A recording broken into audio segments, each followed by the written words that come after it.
Fazendo o segundo depoimento do vereador Manuel Constantino.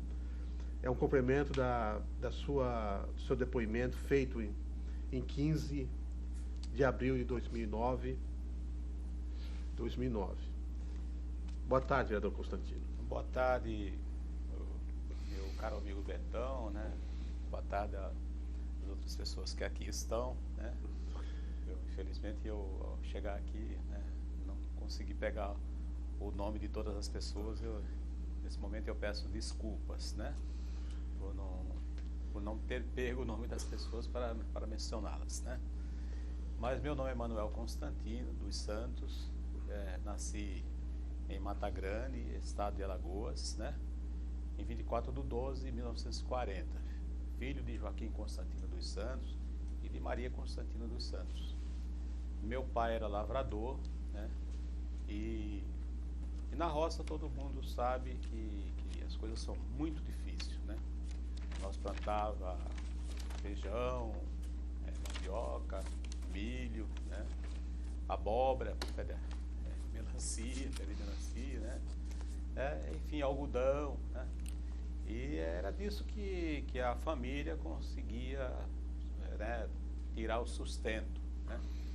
E eu sou o único filho homem de uma família de sete filhos, né? Eu tenho 6 irmãs, né? E eu fui o primeiro filho, né? E já aos meus 5 anos já colaborava, né, com meu pai, né? Já ia para a roça, já ajudava em alguma coisa, né? E a nossa vida era muito sacrificada, muito sacrifício. Daquilo que plantávamos, a gente tirava o que precisava para se alimentar, o restante, meu pai tinha três jumentos, né? E fazia os carretos, aí levava para as feiras, e nas feiras a gente vendia para subsidiar o restante das necessidades que a família precisava, né? E nós morávamos em um bairro e nós tínhamos uma vizinha, né? Uma vizinha que tinha uma filha, né? Que casou, né? E mudou aqui para São Paulo. E todo ano ela visitava a mãe, né? E essa filha era amiga de infância da minha mãe, essa senhora, né? Por nome de Dejanira. E ela ia visitar a mãe dela, que se chamava-se Flora. E daí essa vizinha, né? Quando chegava a filha, era uma festa, né? E a filha sempre conversava com a minha mãe. Falava das dificuldades, minha mãe falava das dificuldades, né, que a gente tinha lá, e ela falava das vantagens que era morar na cidade grande, né? Que era morar, ela mudou-se aqui para Santos, casou-se com um cidadão por nome de Ferrinho, que era motorista da prefeitura, né? E ela fazia isso anualmente. E isso, de certa forma, gerava um conflito, né, na família quando essa senhora vinha embora. Que ela contava tanta vantagem e a gente vivia naquela dificuldade toda, né, que gerava um conflito entre meu pai e minha mãe, né? Mas a vida continuava, né? E ela voltava, ela passava mais um ano, ela voltava e contava a mesma história. E discutia, conversava com a minha mãe, e, né, os mesmos problemas, que Santos era melhor, aqui dava para trabalhar, né? E aquela vida lá sacrificada, e podia mudar para cá e tal. Bom, isso por várias vezes, que ela foi visitar a mãe, ela contava as mesmas coisas que ela contava desde a primeira vez. E aquilo sempre gerava assim uma esperança de mudança, né? E na verdade, quando da última vez que ela esteve lá, ela deixou o endereço, que ela morava no Morro de São Bento, na rua principal, né? Hoje esse número é 343, aí no Morro de São Bento. Naquele tempo eu não lembro se já tinha nome aquela avenida principal, que é a Avenida São Cristóvão, né? E quando minha mãe conseguiu convencer o meu pai. Meu pai teve que vender tudo e no mês de setembro de 1957, no início do mês, ele decidiu tirar toda a documentação, né? Porque naquela época tinha que tirar atestado de antecedente, uma série de coisas. E numa cidadezinha pequena tem que ir na delegacia. É a delegacia que fornece isso.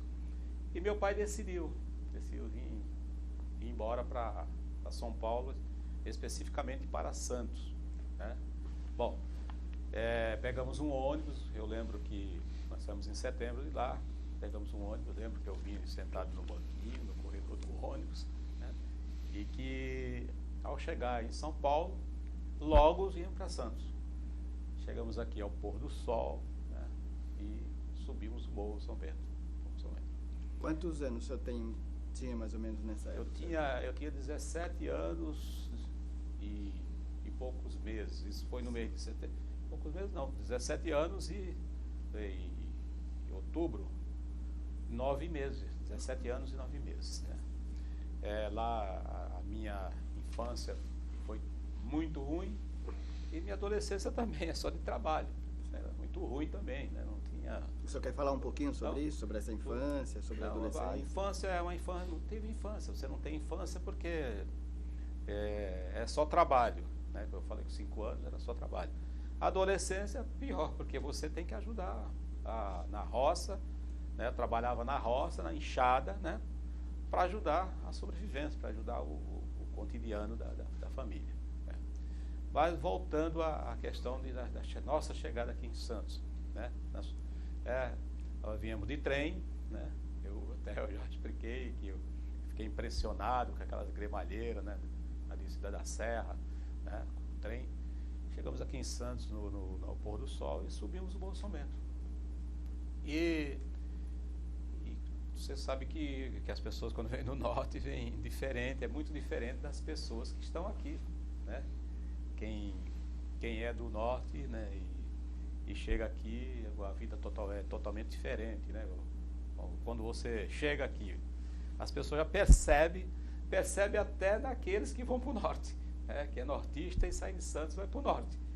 Você chega na rodoviária, percebe que, né? Aí você imagina você vindo do norte para cá, né? A quantidade de coisa que você traz, saco com roupa, costumes diferentes, né? E nós subimos o morro. E eu lembro que eu chegar num certo ponto do morro, né, o garoto, com essa idade que eu falei, 17 anos e 9 meses, eu olho para trás e eu observo aquela quantidade de água aqui, e sempre vem alguém subindo. Eu ainda perguntei para a pessoa, mas o que é aquilo lá, né? A pessoa me falou que era o porto. E aquelas coisas que estão em cima, aquilo é navio, tá? Puxa vida. Aquilo é navio e fica em cima d'água, fica, bom. E eu, naquele momento, por incrível que pareça, eu tive assim um desejo, né, uma vontade, né, já nasceu assim que eu queria trabalhar naquele lugar, né, porque você vem com a esperança de vida, de mudança de vida, né, de buscar a sobrevivência. E quando eu via a pessoa, aquilo é o porto, puxa vida, aquilo é um lugar bonito, né? E fica aquela esperança. Bom, mas não foi difícil encontrar o local indicado. Nós chegamos no Largo São Bento, descemos, quem sobe pela rua São Bento, chega primeiro no Largo São Bento e desce. E não foi difícil nós encontrar o número indicado pela dona Dejanira. Mas quando chegamos na casa da dona Dejanira, o meu pai ele viu aquilo ali porque a pessoa vivia realmente, é uma casa, até hoje é uma casa razoavelmente bonita e tal. E meu pai ficou meio, de certa forma, acabrunhado, né? As pessoas não sabem o que é acabrunhado, mas é envergonhado, né? É envergonhado. Ficou um pouco assim, envergonhado e tal. Mas logo, a notícia de que nós íamos chegar do Nordeste, aqui se espalhou, alguém avisou, alguém falou que o meu pai tinha chegado. E uma pessoa por nome de Agripino, que era um matagrandense ali, é lá da nossa terra, de Mata Grande, ele veio ao encontro do meu pai. E nós fomos dormir na casa do seu Agripino. E a casa do seu Agripino era uma casa, um chalé de tapamento americano, né? E que tinha varandas. E nós trazíamos nos sacos, né? Que era a nossa mala, era mala e saco.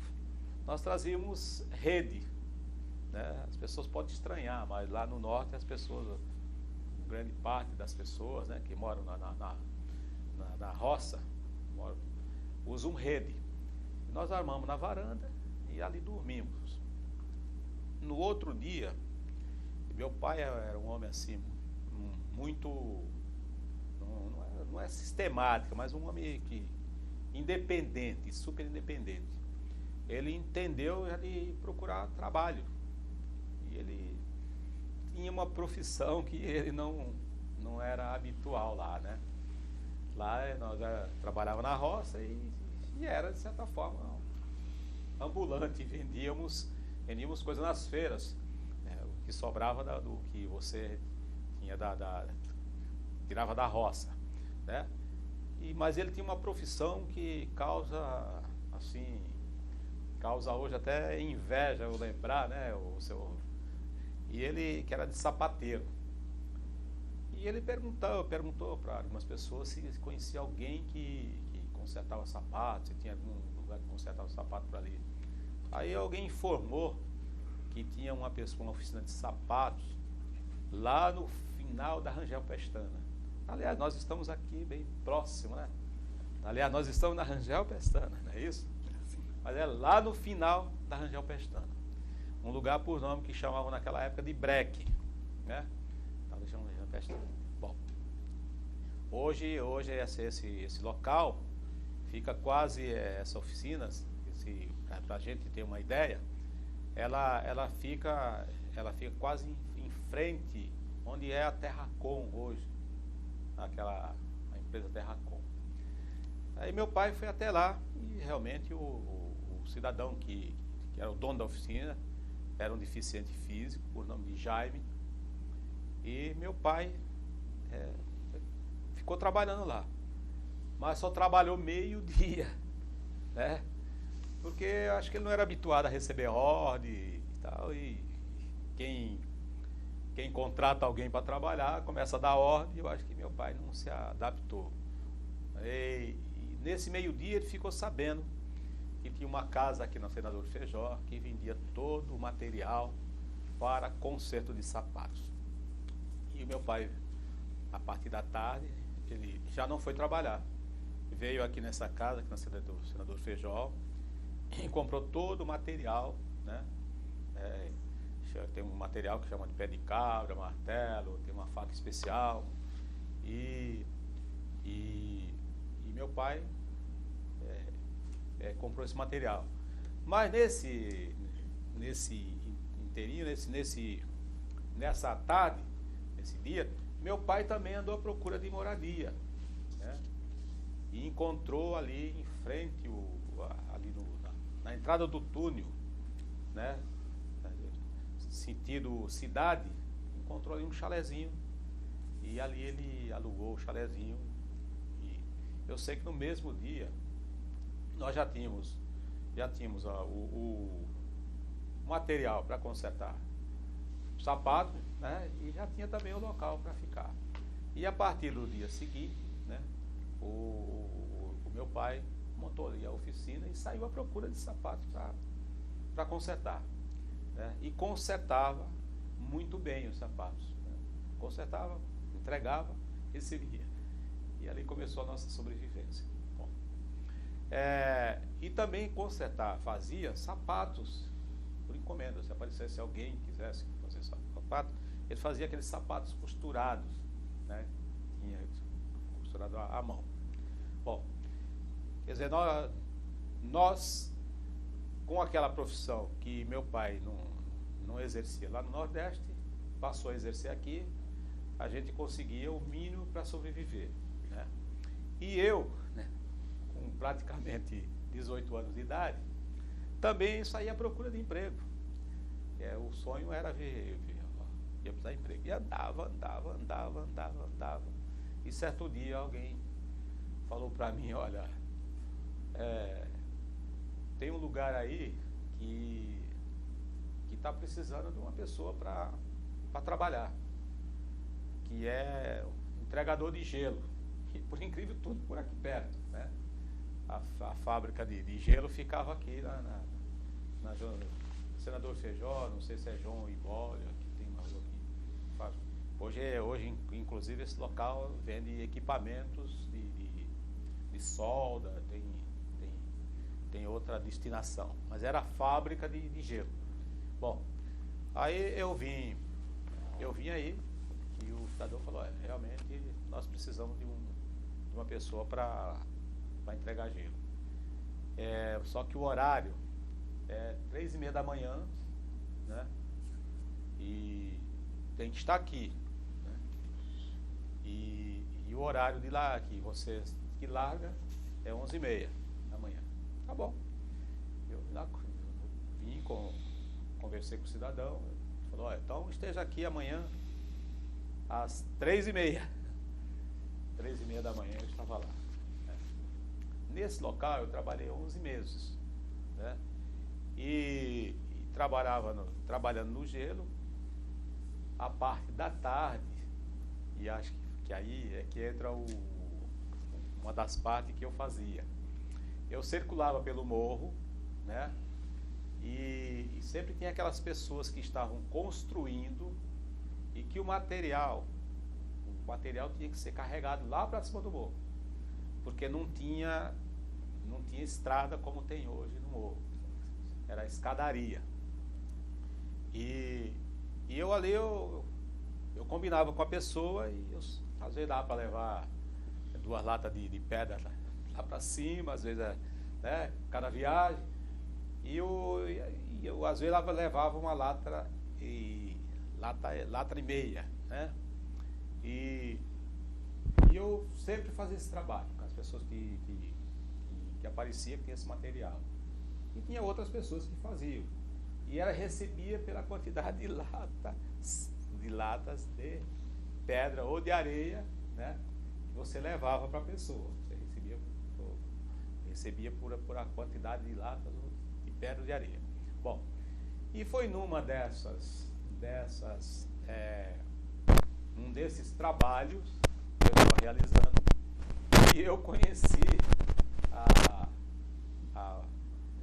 a moça, né? Que posteriormente eu casei, né? Eu casei. Né? Bem, trabalhei 11 meses e já tinha feito alistamento, já tinha tirado carteira profissional, já tinha tirado o título de eleitor, né? Tirei tudo. E até tinha matriculado na escola Barnabé, para estudar à noite. Mas com esse trabalho que eu exercia, que dificuldade que eu tinha para estudar, porque você entrava o colégio começa às 19 horas, você não saia antes das 9:30 ou 10 horas da noite, né?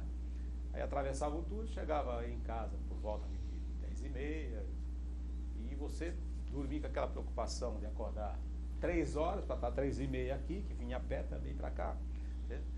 E aí, qual era a minha esperança? A minha esperança é quando eu fosse servir o exército, né? Eu ficar lá no exército.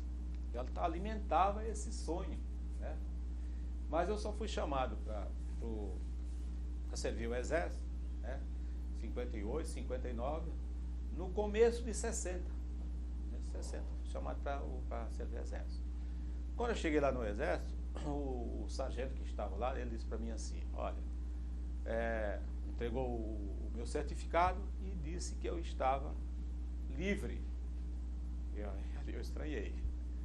Eu falei, não é possível, estou livre. Mas eu tenho saúde. Ele falou, está livre. E aquela minha turma já serviu, aquele pessoal que estavam ali, era o pessoal que estavam jurando a bandeira, já era o final. Até a minha turma eu já estava ali, estava recebendo o certificado. Aí eu peguei e falei, mas quem é que manda aqui? Ele falou, aqui sou eu. acima do senhor, capitão. E como eu chego até ele? Aí ele me falou que eu tinha que subir aquela escadaria do segundo BC, que quem serviu o exército aqui no segundo BC sabe como isso acontece.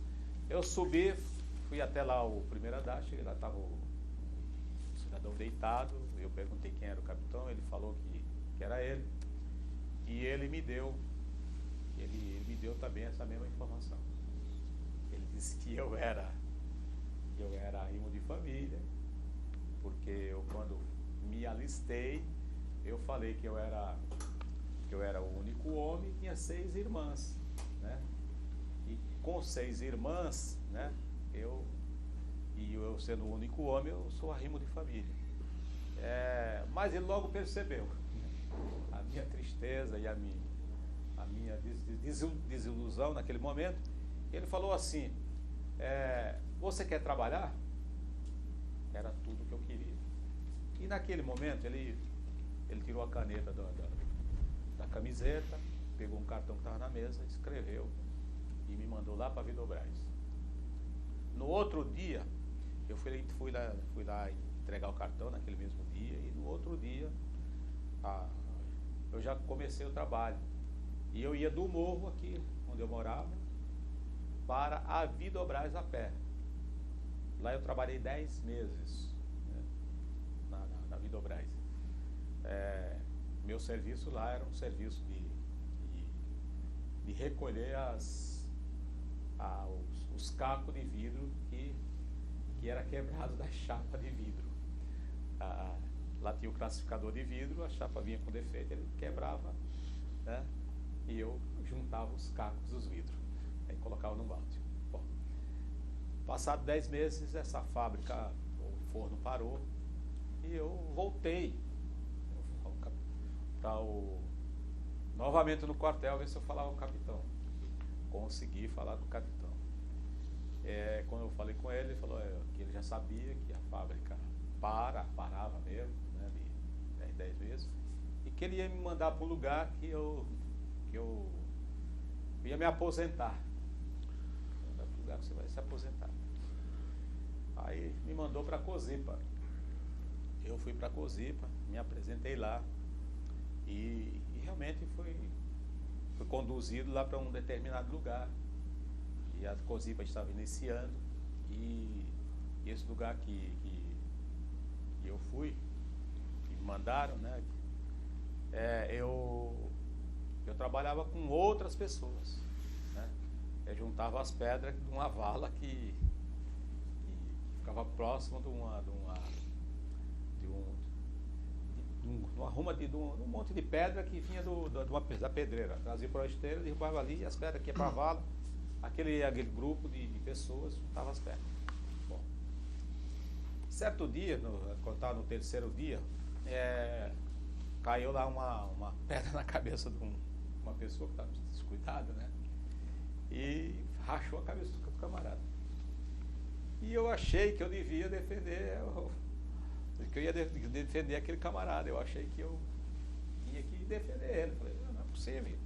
Nós estamos aqui sem proteção nenhuma, né? E nós temos que ter capacete. O cidadão falou para mim assim, que nós só tínhamos direito a capacete depois de 5 dias, e que eu ali não tinha que ficar defendendo ninguém, não. Eu tinha que trabalhar. E aquilo me deu assim um impulso, fiquei aborrecido, né? E falei, não vou trabalhar mais aqui. Fui embora. E fui embora. Naquela altura eu já estava namorando, né? Voltei para casa, depois fui lá falar com a minha namorada, né? A minha namorada entendeu, né? E eu fiquei sem emprego. Olha, fiquei aproximadamente uns 6 meses sem emprego. E certo dia, eu atravessando o túnel, e me veio assim uma esperança de arrumar realmente um emprego naquela direção que eu ia. E eu seguia São Francisco. E eu sou muito religioso, né? E eu até me apeguei com Nossa Senhora Aparecida. E, puxa vida, meu Deus, tenho saúde, igual trabalhador, e como o tempo todo, mais de 6 meses empregado, quebrava parede para um, limpava terreno para outro, carregava pedra para um, carregava areia para outro. E eu sei dizer que eu fui lá na rua São Francisco 328 e ali me trouxeram lá uma ficha, e acho que nem fui eu que escrevi aqui essa ficha. No outro dia, ele entraram lá para dentro e me mandaram eu voltar no outro dia. No outro dia eu voltei e já fui fichado numa empresa que é uma empresa renomada, né, que é a Indústrias Vilares, e a partir daquele dia que eu comecei a trabalhar, já também no determinado horário do almoço, falaram, quem quiser ficar aqui estudando, né, a empresa dá condições para quem quiser ficar aqui estudando, tem 2 horas para estudar na parte do dia e 2 horas para estudar na parte da noite, né? E eu trabalhava na manutenção e eu ficava praticamente nos 2 períodos. Após um ano eu já sabia ler o desenho do elevador, era com bastante clareza, já tinha aprendido bastante os desenhos dos elevadores. Mas a gente tinha outro sonho, crescer mais. Comecei estudando, fui classificado já para meio oficial, para mecânico, e eu fui estudar em São Paulo, lá no elevador, porque era elevador de corrente contínua, nós tivemos defeitos dos elevadores da tribuna, do fórum, e aí fiquei nessa firma quase 7 anos. E o meu sonho era ter uma casa para morar, né? E foi em 1966 que eu ouvia as pessoas falarem que no Jardim Rádio Clube tinha terrenos para vender. E eu fui até o Jardim Rádio Clube. Naquela época o Rádio Clube não tinha muito transporte, só tinha 2 linhas de ônibus, que era 91, 94, e tinha as peruas. E eu fui até lá. E mostraram um terreno na Avenida Brigadeiro Faria Lima. É uma história engraçada. Era meio lote de terreno, e eu comprei esse meio lote de terreno. O dinheiro que eu tinha dava para comprar o meio lote de terreno. Só que no dia seguinte, eu fui levar a minha esposa, já tinha casado, e já fui levar a minha esposa lá para ver o terreno. Chega lá, não tinha terreno, era um lago. E eu fiquei indignado, eu falei, mas não é possível, aqui tinha terreno, hoje aqui não tem terreno. Aí eu voltei para a imobiliária. Na imobiliária, o senhor que me vendeu o terreno, por nome de seu Jorge, uma pessoa muito decente, ele até já faleceu, ele me disse que era assim mesmo, que lá enchia d'água mesmo. Eu falei, não, mas eu não quero aquele terreno. Para minha surpresa, tinha um senhor sentado do lado, e esse senhor disse que estava ali para vender o terreno, que é onde eu moro até hoje. Só que aquele terreno custava 3 vezes mais do que aquele que eu tinha comprado. Mas aí eu falei para o senhor Jorge, só que tem que devolver o dinheiro. Não há problema nenhum, você compra esse terreno aí e o resto você paga prestações. É assim que eu fiz. Portanto, com aquilo que eu tinha dado de entrada no outro, eu comprei o terreno e fiquei pagando as prestações. Mas para fazer a casa, eu tive que sacrificar o meu emprego aqui. Eu tive que viabilizar a minha saída do emprego. Como eu era profissional, eu imaginava que eu ia arrumar um emprego fácil. E foi difícil.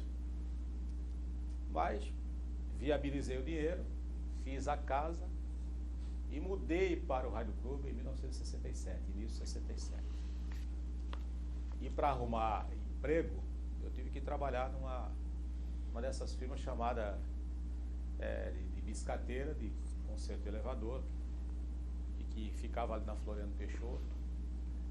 Inclusive quem dirigia essa firma, o dono era o senhor Stefano, e a pessoa que era o chefe dessa empresa era irmão de um camarada que era uma pessoa muito querida e que era dirigente sindical, né?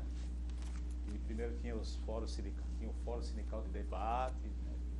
Sindicato, que era o Vitor Elbino José da Silva. Bom, nessa firma só tinha trabalho em São Paulo. Tinha 2 elevadores para botar em São Paulo, eu fiquei lá uns 5 meses em São Paulo, e depois eu retornei para Santos. Bom, retornando para Santos, e morando no Rádio Clube, e o Rádio Clube faltando tudo, certo? Eu comecei a imaginar, a procurar, né, quem é que estava se tinha uma organização que lutasse pela comunidade. E fui descobrir que tinha a Sociedade de Melhoramento, que foi fundada em 1958, e tinha lá um grupo de pessoas. Nessa época, quem frequentava muito lá o Rádio Clube era o saudoso Oswaldo Carvalho de Rossi e o saudoso Fernando Oliva. E tinha também um outro vereador, que era o Ferreira, eu acho que até hoje é dirigente sindical, que era o Paulo Pimentel. Bom, mas a sociedade vivia uma política voltada para dentro da sociedade. E nessa época era muito difícil, porque lá não tinha uma rua asfaltada, né, no Rádio Clube. Aliás, tinha uma rua asfaltada, que era a Rua Celestino Borrou, que era uma rua que era asfaltada e vivia constantemente cheia d'água. Aí nós começamos a participar da sociedade. Havia sempre reuniões, mas aquelas reuniões festivas, né? E a quantidade de sócios era pouca. E nós começamos a participar da sociedade de melhoramento. E primeiro entrei no Conselho Fiscal, aí foi que começou as encrencas, né? Porque a gente não concordava com algumas coisas que eram realizadas, né? sem ter assim, voltada para aumentar o número de sócios, para mobilizar a comunidade, explicar a comunidade. Era festividades. Bom, mas passando aquele momento, nós começamos a fazer um trabalho diferente, de conscientização. Nessa época, inclusive, eu acho que ainda conheci o Betão, né? O Betão que estava já no partido, né? Já tinha questão de partido, né? E nós começamos um trabalho de filiação para a Sociedade de Melhoramentos. Bom, e ao mesmo tempo, nós passamos a ser a oposição daquele grupo que fazia parte da sociedade. Isso já na década de 72, 73, 72, nós também participamos de futebol amador, né? O time que eu dirigia era um time de futebol que a sede era do saudoso Oswaldo Carvalho de Rossi. Naquela época tinha-se uma mentalidade que a pessoa que tinha lá seria o espaço, ele precisava de apoio político, e a gente acompanhou essa trajetória e trabalhava nas docas, uma semana de dia, uma semana de noite. E as docas vivia também aquele momento de transformação. Por quê? Porque nós vivíamos num regime ditatorial, né? Houve todas as mudanças na Companhia DOCA, né? Onde sindicalistas foram presos, alguns políticos caçados, né? Era um regime mais complicado, né? Do que é hoje. Não tinha uma total liberdade, né? E a gente vivia esse momento das duas partes. Bom, mas na Sociedade de Melhoramento nós começamos a movimentar a Sociedade de Melhoramento, conscientizar a população no sentido de que ela pagava o imposto e tinha que ter um retorno por esses impostos. Bom, chegamos um momento que nós tínhamos já na Sociedade de Melhoramento uma média de mais de 300 sócios. E a gente se mobilizava. Nós temos, inclusive, as reuniões que fazíamos lá, bastante gente, havia uma mobilização muito grande, e a gente brigava pela melhor condição de vida na comunidade. Bom, faltava água em algumas ruas, faltava água encanada, faltava o transporte, as ruas de terra batida. Quando aterravam as ruas, né, a chuva levava a terra, aterrava com areia, e a chuva levava a areia para as valas, entupia as valas. As manilhas quebravam, você ficava sem travessa, sem condição de passar os veículos na rua. E eu passei a ser não o porta-voz direto oficial da comunidade, mas o porta-voz paralelo da comunidade, né? Nós procurávamos as autoridades no sentido de pressionar mesmo, né? De que tivéssemos algum retorno. Paralelo a isso, nós dirigíamos clube de futebol, né? E paralelo à sociedade, paralelo ao futebol, a gente começou a aparecer politicamente, né? E aí nós apoiamos o Oswaldo Carvalho de Ross, em 72, né?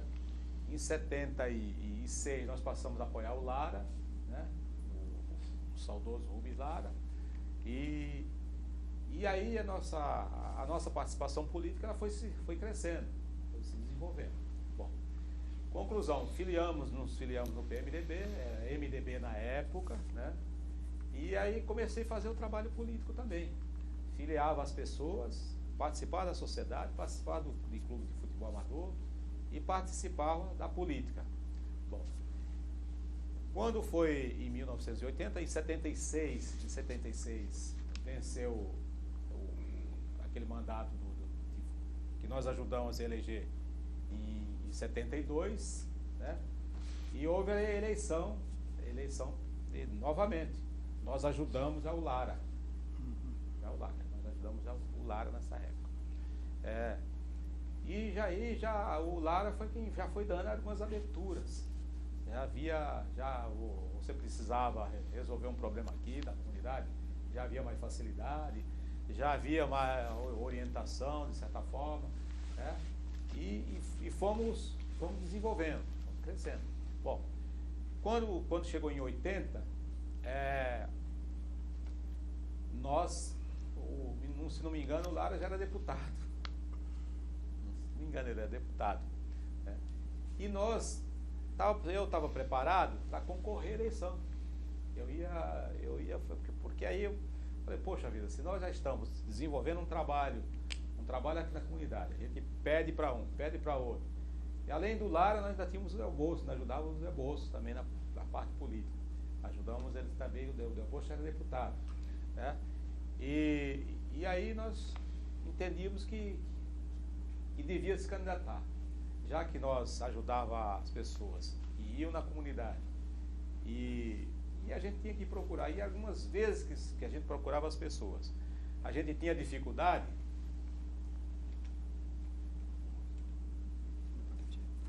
Trocar. Foi sim, acho que ele se elegeu, quem sabe em 78 se elege, né? Hoje, 20 de maio de 2009, continuação da entrevista do vereador Constantino. Bem, como em em 1980, os mandatos foram prorrogados, né? E eu já estava na sociedade. Primeiro participei do Conselho Fiscal. E em 80, eu já estava praticamente com 7, 8 anos na sociedade de melhoramentos, né? Eu decidi me candidatar a presidente da sociedade. Naquela época, eu concorri com as pessoas que estavam lá, inclusive eu lembro que o saudoso vereador Fernando Oliva, ele estava na outra chapa e eu ganhei a eleição com quase 90% dos votos, né? Que era mais de 300 sócios na época, né? Eu ganhei a eleição com mais de 90% dos votos dos associados, né, da sociedade. Que ano foi isso? Em 1980. Inclusive, nós tínhamos uma pedra em frente lá de um terreno, né? Uma pedra. E o saudoso Fernando Oliva sentou naquela pedra e me chamou e falou para mim assim: olha, eu estava na outra chapa porque eu sou um homem leal, mas você tem feito um serviço para esta comunidade que merece o nosso aplauso. Eu agradeci o saudoso Fernando Oliva, porque ele era um homem muito correto, muito decente, né? Agradeci ele e eu sei dizer que ficamos amigos, né? Porque até aquele momento a gente não tinha se aproximado tanto e ficamos amigos.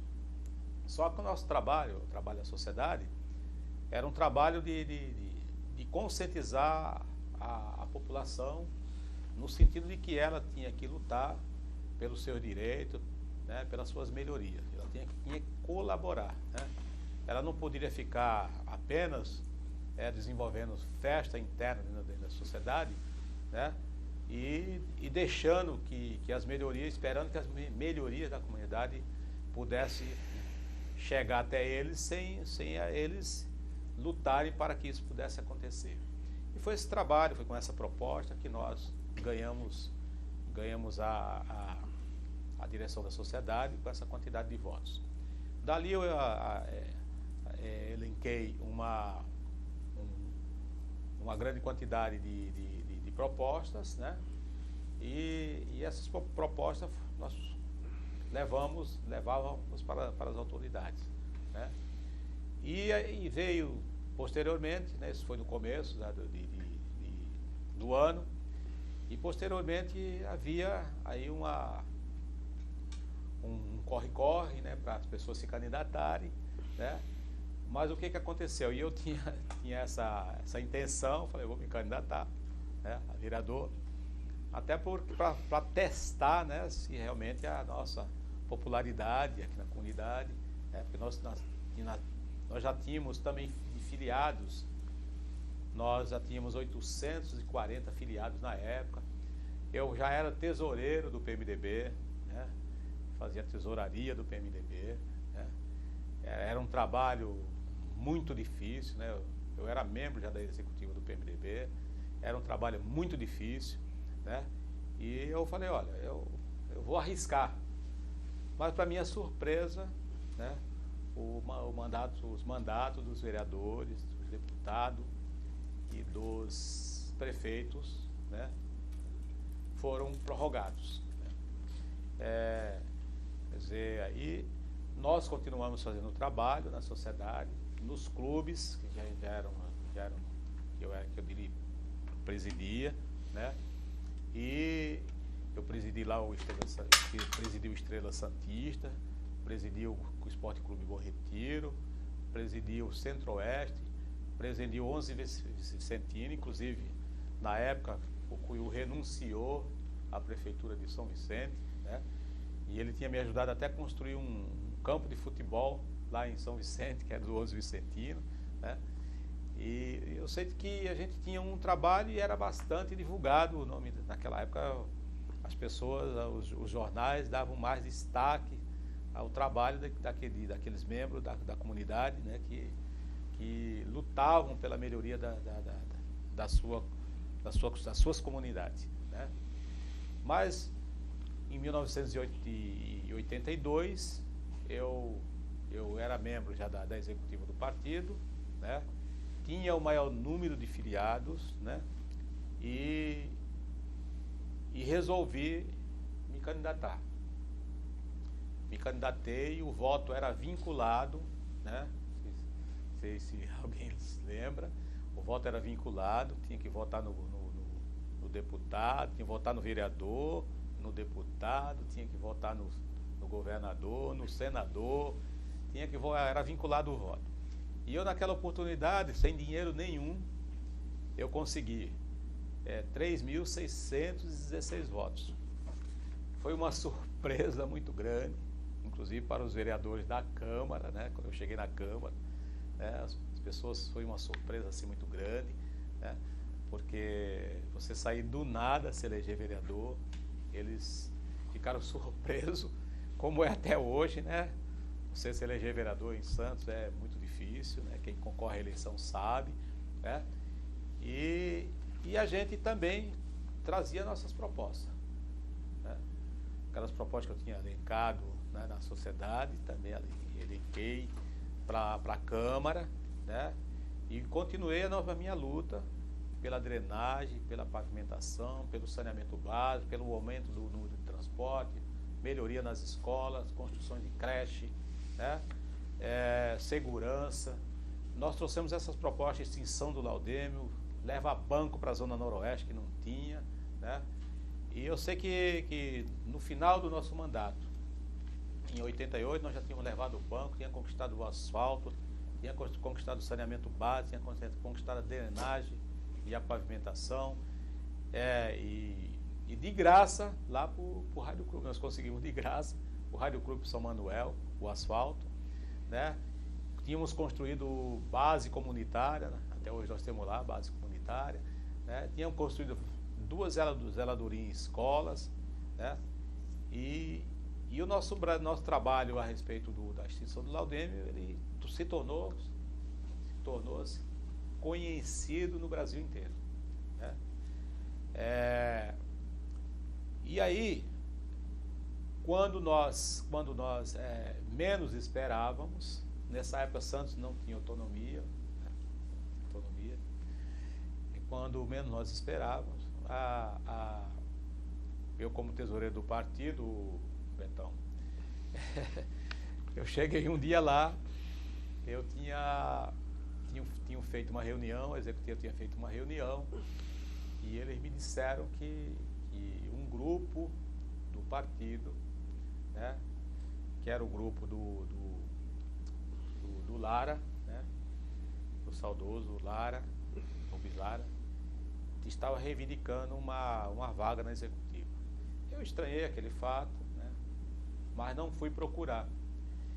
E eu criei a chapa Pé no Chão, né? A chapa Pé no Chão, que até hoje eu achei uns documentos aí da chapa Pé no Chão, tá até aí, né? Os documentos que nós não... Eu falei para ela, tá até cheirando a mofo. Estava lá no nosso arquivo, daquela época de 20 e poucos anos atrás, né? E aí eu entendi que deveria fazer uma chapa, né, para concorrer com o diretório que estava no comando, né, que tinha me tirado da tesouraria. E concorri e fiquei com a legenda para prefeito, né? Essa legenda, se eu tivesse condições de ter sido candidato a prefeito, né, condições econômicas que eu me refiro, condições legais, tinha, porque nós tínhamos 21 votos. Eu tinha 9 convencionais, o Roberto Bonavides tinha 3 convencionais e o Reinaldo Camarosano tinha 8 convencionais. E tinha sido eu que tinha feito esse grupo, né? E esse grupo, né, cedeu os convencionais para o Justo. Quer dizer, o Justo que até então estava de certa forma não em segundo plano, mas era um concorrente, mas não um concorrente tão forte como o Rubizara, né? Conhecido da população, isso vai ficar na história aí, né? Ele recebeu essa injeção de apoio, né, substancial, né, e passou, de certa forma, a ter a mesma condição de igualdade que estava o Rubizara naquele momento, né? Mas antes, porém, eu gostaria aqui de relembrar deixar aqui registrado que também, como membro da Câmara, né, a nossa participação na questão da autonomia de Santos, né? Eu fui um dos vereadores, né, apenas com pouco tempo de mandato, né? Estava com acho que uns 5 meses de mandato. Lotei um ônibus na Zona Noroeste com lideranças da região, né? E foi, né, nessa oportunidade foi 5 ônibus para Brasília. Santos não tinha autonomia, né? E nós reconquistamos a autonomia. Aliás, reconquistamos não. Nós viemos de Brasília com a autonomia, né, da cidade de Santos, né? E quem deu o primeiro discurso, né? Quem estava na escadaria da prefeitura e deu o primeiro discurso foi o saudoso também Oswaldo Justo, né?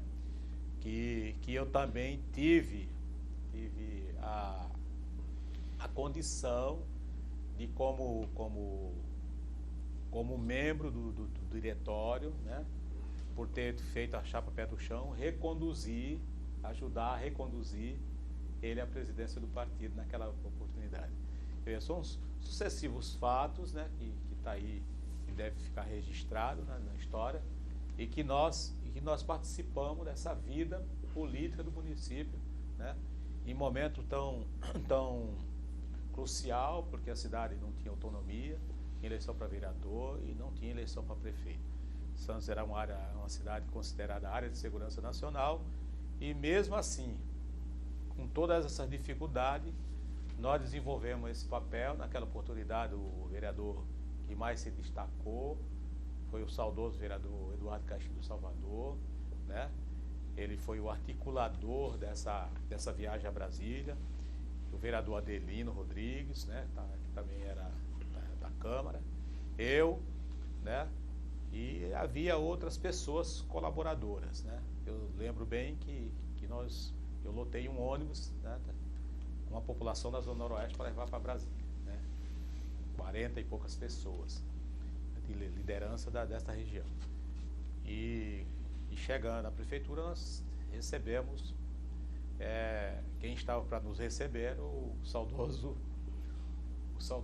ex-prefeito, né, Oswaldo Justo, porque ele era o presidente do nosso partido, do PMDB, foi quem deu o primeiro discurso. E posteriormente essa história que eu já contei, nós ajudamos a colaborar e a nossa história na Zona Noroeste, ela continuou, né? E nós temos, além disso, nós tínhamos nas nossas propostas a luta pela construção de um hospital na Zona Noroeste. Está lá o hospital, né? Quem construiu o hospital, eu colocava emendas, né, nos orçamentos, né? Todo o orçamento eu colocava emendas, né, para a construção do hospital. E certo dia, o saudoso prefeito Davi Capistrano me chamou, porque lá tinha um complexo já de saúde. Ele nos chamou e falou: vereador, não vai dar para construir o hospital que o senhor tanto reivindica, mas vai dar para a gente ampliar aquilo que está lá, que no final vai ser um hospital mesmo, vai ficar no final da sua conclusão, vai ser um hospital, porque nós vamos suprimir alguns serviços lá de saúde, né, que não atende, né, hoje os objetivos, e vamos torná-los, né, em espaço, né, de atendimento à saúde de forma diferente, para atender para a parte hospitalar. E ele, com a sua luta, com o seu jeito de trabalhar, ele construiu aquele local, né, que apenas não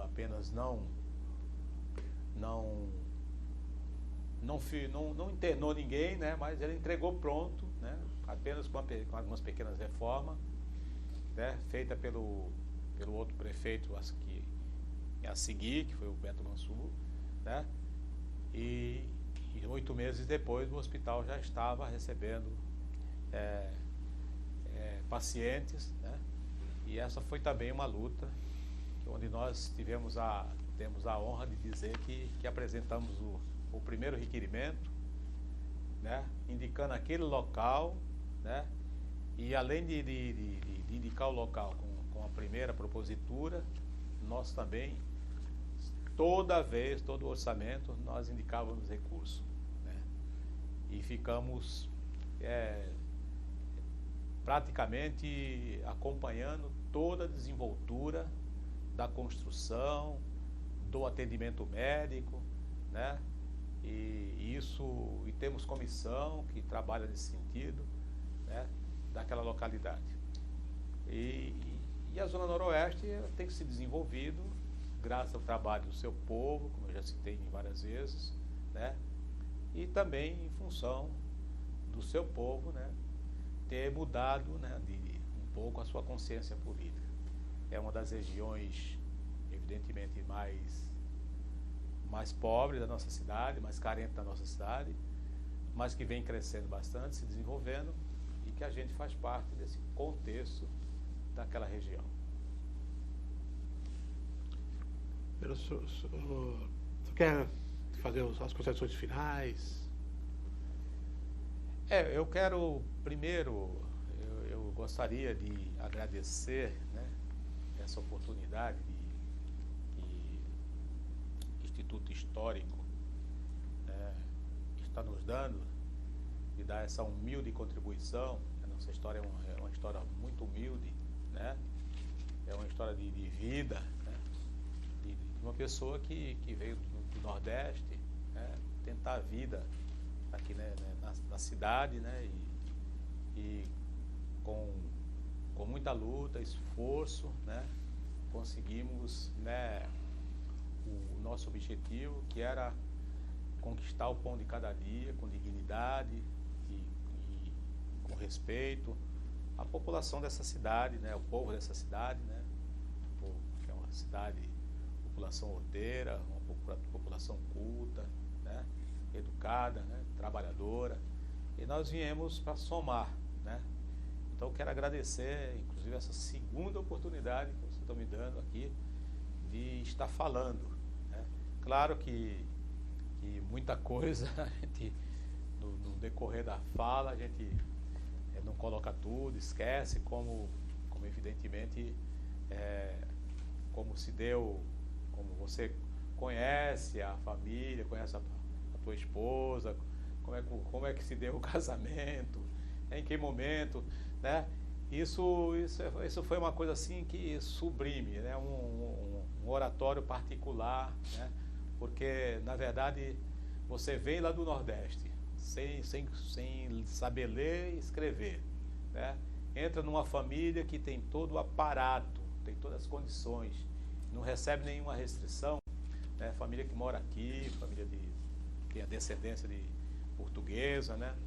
Estruturada, família respeitada, né? E você não sofre nenhuma restrição. Então isso é um presente, presente do nosso Deus, né? Do divino Deus, né? E que a gente quer agradecer. E aqui a gente procurou sempre trabalhar, dignificar cada vez mais, né? Essa terra, né? Abençoada, né? E a gente só tem a agradecer, né? Então eu quero deixar isso aqui registrado, que eu vivo muito feliz, né? Nessa terra que a gente conseguiu adotá-la, né? Veio para cá e adotamos ela como nossa terra principal, né? Apesar de ter nascido lá no Nordeste. Em nome da Fundação Arquivo Memória de Santos, Tony Monte, eu quero agradecer ao vereador Constantino atuaram nesse pronunciamento os historiadores Roberto Tavares e o José Dionísio Almeida. Muito obrigado, vereador. Eu que agradeço.